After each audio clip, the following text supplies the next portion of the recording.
The scene initially uses mise-en-scene to establish Velma's comfort place, her science lab, where she's center stage and has control of the situation. The initial medium panning shot turns into a tracking shot following Velma as she enters the new room. She's in focus and motivates the camera, which establishes her confidence and power in the situation. Cut to a close-up of Velma as she has the important information.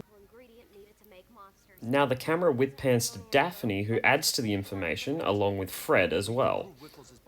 The camera continues to do this throughout this conversation, and this gives the impression of the camera moving like a clock hand or a gear. The confidence held by Velma has now been transferred to the entire group. They are like a functioning, well-oiled machine. Now this is where the scene changes as we cut to a wide of Velma dropping to her knees as the other characters turn around. Velma's been thrown into chaos just like the blocking of the characters and objects in the scene and is no longer motivating the camera. What's also important is the cut to the cause of her disarray, which is the fuzzy, translucent image of her love interest, Patrick. This reflects the psychology that she has in this situation. Now we move into the same room as the beginning of the scene. Mise-en-scene has already informed us that this is Velma's safe space. This is the same room as before, but in a different emotional context. While it's where Velma has sought refuge, it's now a maze that Velma's navigating like her own emotions. Both the complicated camera movement and the placement of objects in mise-en-scene reflect this. We'll also notice that the camera is now partially motivated by Daphne, who is the one that has more confidence in this situation.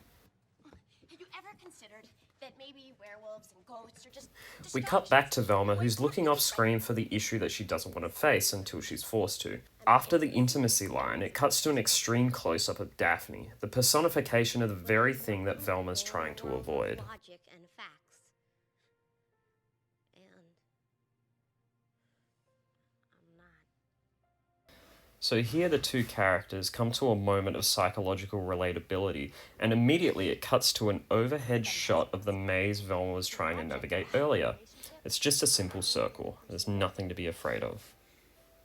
Finally, we get an obvious use of lighting to show that Velma is still guarded and apprehensive to the situation, but not completely in the dark. Daphne has brought her partially into the light in contrast with herself, Jet setter. fully lit and confident. I'd make myself one.